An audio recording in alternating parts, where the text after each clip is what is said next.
একটা মুহূর্তের জন্য চোখ বন্ধ করুন and listen carefully. Feel it.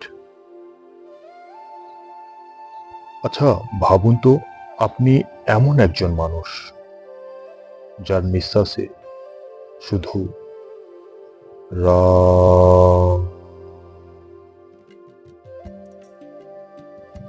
রা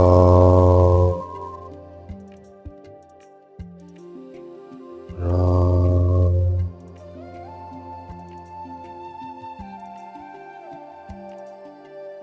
আপনার সকাল রামের নামে শুরু হয়। আপনার সকাল রামের নামে শুরু হয়, রাতও শেষ হয় রামের নামেই। আপনার কলমে রামের গল্প, আপনার হৃদয়ে রামের ভালোবাসা। এমন একজন মানুষ হঠাৎ কেন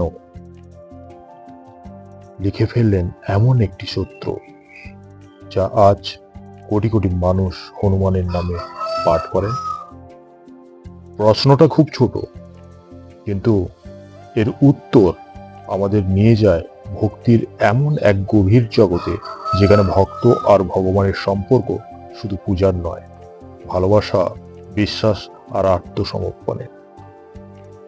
অনেকেই ভাবেন তুলসীদাস যেন রামকে ছেড়ে হনুমানজির প্রশংসা করতে শুরু করেছিলেন, কিন্তু সত্যিই কি তাই?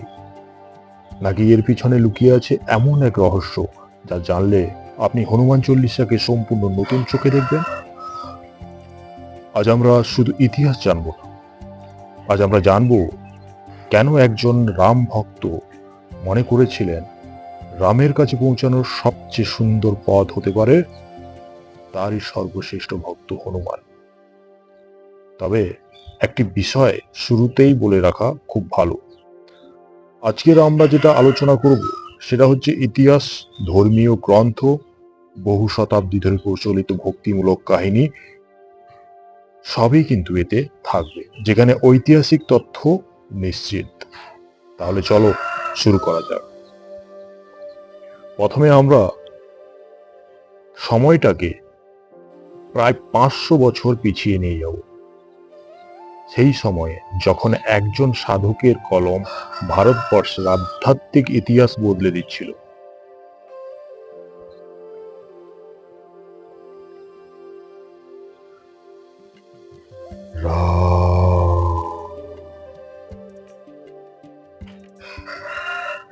এই একটি নামই ছিল তুলসীদাসের জীবনের কেন্দ্র।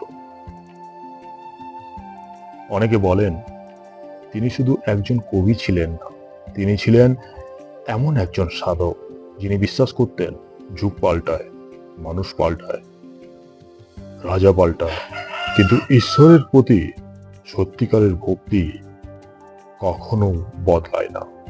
ছোটবেলা থেকেই তার জীবন ছিল কষ্টে ভরা। বাবা মায়ের স্নেহ তিনি খুব কমই পেয়েছিলেন। জীবনের কঠিন অভিজ্ঞতা তাকে খুব অল্প বয়সেই বুঝিয়ে দিয়েছিল এই পৃথিবীর সব সম্পর্ক একদিন না একদিন শেষ হয়ে যাবে, কিন্তু ঈশ্বরের সঙ্গে সম্পর্ক, সেটা যদি সত্যিকারের হয় তাহলে তা কখনো ভাঙে না। সময়ের সঙ্গে সঙ্গে তুলসীদাস শাস্ত্র অধ্যয়ন করলেন। তিনি রামের কাহিনী শুনতেন, বলতেন, আর সেই গল্পে নিজেকেই হারিয়ে ফেলতেন। কিন্তু তার মনে এমন একটা সময় জেগে উঠত, সবসময় তার মনের মধ্যে একটা ইচ্ছা জাগত। তোমরা কি জানো সেই ইচ্ছাটা কি? আমি কোনোদিন আমার প্রভু রামের দর্শন পাবো। এটা একটা ইচ্ছা কিন্তু তুলসীদাসের ছিল না, এটা ছিল তার জীবনের সবচেয়ে বড় আকাঙ্ক্ষা। এবার আসি সেই গল্পে, যা আজও লক্ষ লক্ষ মানুষের মুখে শোনা যায়। এই ঘটনার নির্ভরযোগ্য ঐতিহাসিক প্রমাণ। একদিন তুলসীদাস রামের কীর্তন করছিলেন। সেখানে প্রতিদিন একজন অচেনা বৃদ্ধ এসে নীরবে বসতেন, সব শুনতেন, তারপর চুপচাপ চলে যেতেন। দিনের পর দিন এমন কিন্তু চলতে থাকে। একদিন তুলসীদাসের মনে প্রশ্ন জাগল, কে এই মানুষটি?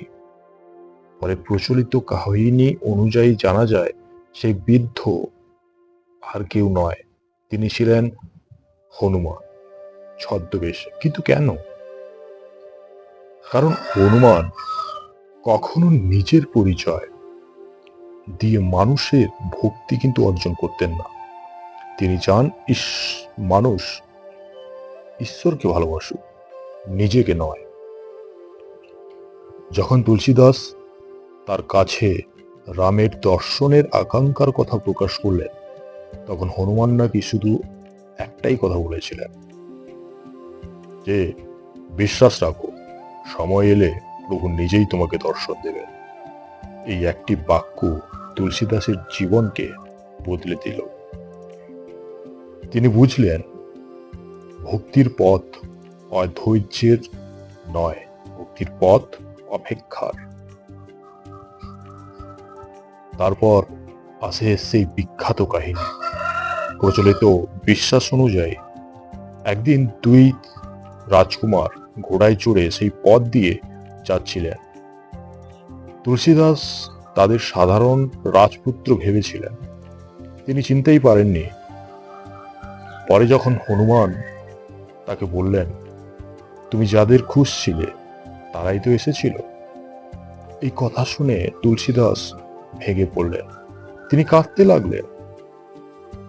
তার মনে শুধু একটাই কথা, আমি এত কাছ থেকে আমার প্রভুকে দেখেও চিনতে পারলাম না।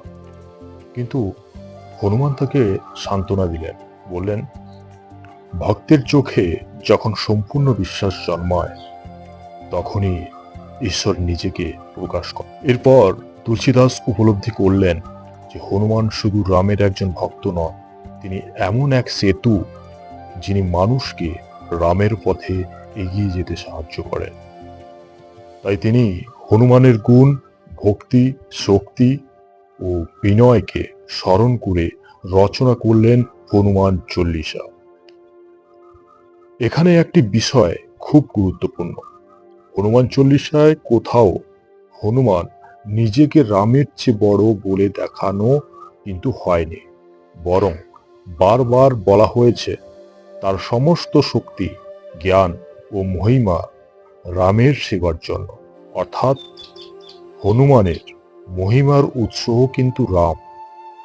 এই কারণেই তুলসীদাসের কাছে হনুমানের বন্দনা মানে রামের পথেই এগিয়ে যাওয়া। তার কাছে দুজন আলাদা কিন্তু ছিল না, একজন ছিলেন প্রভু আর অন্যদিকে ছিলেন সেই প্রভুর সর্বশ্রেষ্ঠ ভক্ত। আর সেই ভক্তই কোটি কোটি মানুষকে শিখিয়েছেন, শক্তি তখনই সুন্দর যখন তা নম্রতার সঙ্গে থাকে, জ্ঞান তখনই মূল্যবান যখন তা অহংকারহীন হয়, আর ভক্তি তখনই পূর্ণ হয় যখন নিজের সব কৃতিত্ব ঈশ্বরের চরণে সমর্পণ করা হয়। এবার একটু গভীরভাবে ভাবুন, যদি তুলসীদাস শুধু একটি সূত্র লিখতে চাইতেন, তাহলে তিনি অন্য দেবতা বা ওদের প্রশংসা করতে পারতেন। কিন্তু তিনি কেন বেছে নিলেন এই হনুমানজিকে? এর উত্তর লুকিয়ে আছে ভক্তির দর্শনে। হিন্দু ধর্মে একটি সুন্দর ধারণা আছে, ভগবানের কাছে পৌঁছানোর সবচেয়ে সহজ পথ হলো একজন সত্যিকারের ভক্তের আদর্শ অনুসরণ করা। তুলসীদাস দেখেছিলেন, রাম শুধু রাজা নন, তিনি ধর্ম, ন্যায় এবং আদর্শের প্রতীক। আর হনুমানজি, তিনিও সেই আদর্শকে নিজের জীবনে সম্পূর্ণভাবে পালন করেছেন। তাই হনুমান শুধু শক্তির প্রতীক কিন্তু নন, তিনি একজন আদর্শ শিষ্য, একজন নিঃস্বার্থ সেবক আর একজন অটল ভক্ত। এই কারণেই তুলসীদাস মনে করেছিলেন, মানুষ যদি হনুমানের মতো হতে শেখে, তাহলে সে নিজেই রামের পথে এগিয়ে। এখন একটি প্রশ্ন, আজও কেন কোটি কোটি মানুষ হনুমান চল্লিশা পাঠ করে?